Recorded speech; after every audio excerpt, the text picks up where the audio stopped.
నల్గొండ, ఖమ్మం, వరంగల్ శాసన మండలి పట్టభద్రుల ఉప ఎన్నికల ఓట్ల లెక్కింపు బుధవారం నల్గొండ జిల్లా కేంద్ర పరిధిలోని అనిశెట్టి దుప్పల్పల్లి గోదాం వద్ద జరుగుతున్న సందర్భంగా శాసన మండలి పట్టభద్రుల ఉప ఎన్నిక రిటర్నింగ్ అధికారి జిల్లా కలెక్టర్ దాసరి హరిచందన మీడియా ప్రతినిధులతో మాట్లాడారు. నల్గొండ, ఖమ్మం, వరంగల్ శాసన మండలి పట్టభద్రుల ఉప ఎన్నికల ఓట్ల లెక్కింపు బుధవారం నల్గొండ జిల్లా కేంద్ర పరిధిలోని అనిశెట్టి దుప్పలపల్లి గోదాం వద్ద జరుగుతున్న సందర్భంగా శాసన మండలి పట్టభద్రుల ఉప ఎన్నిక రిటర్నింగ్ అధికారి జిల్లా కలెక్టర్ దాసరి హరిచంద్ర మీడియా ప్రతినిధులతో మాట్లాడుతూ కౌంటింగ్ ప్రక్రియ ఉదయం 8 గంటల నుండి ప్రారంభమైందని, ప్రస్తుతం బ్యాలెట్ పేపర్స్ బండిల్స్ కట్టే ప్రక్రియ కొనసాగుతుందని, బండిల్స్ కట్టే ప్రక్రియ పూర్తవగానే మొదటి ప్రాధాన్యత ఓట్ల లెక్కింపు మొదలవుతుందన్నారు.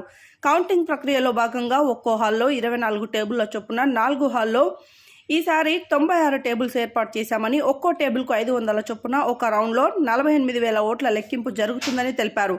మొదటి ప్రాధాన్యత ఓట్ల లెక్కింపు సందర్భంలోనే చెల్లని ఓట్లను వేరు చేసి లెక్కిస్తారని చెప్పారు. మొదటి ప్రాధాన్యత ఓట్ల లెక్కింపు 7 రౌండ్లలో పూర్తయ్యే అవకాశం ఉందని, మొదటి ప్రాధాన్యత ఓట్లలో ఫలితం తేలినట్టయితే రెండో ప్రాధాన్యత ఓట్ల లెక్కింపు సైతం ఇదే పద్ధతిలో కొనసాగుతుందని తెలిపారు.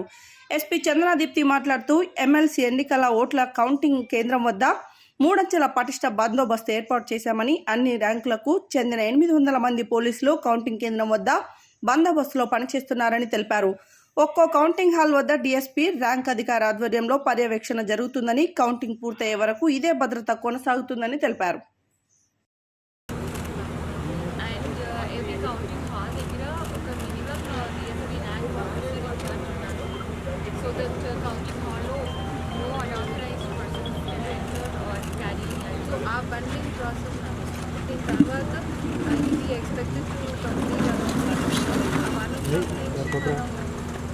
నెక్స్ట్ రౌండ్ చెకప్ చేయడం జరుగుతుంది. ఆ రౌండ్లో ఫస్ట్ ప్రిఫరెన్స్ అది ఫస్ట్ రౌండ్.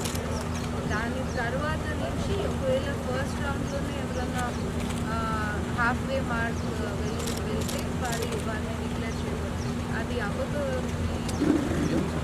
మనం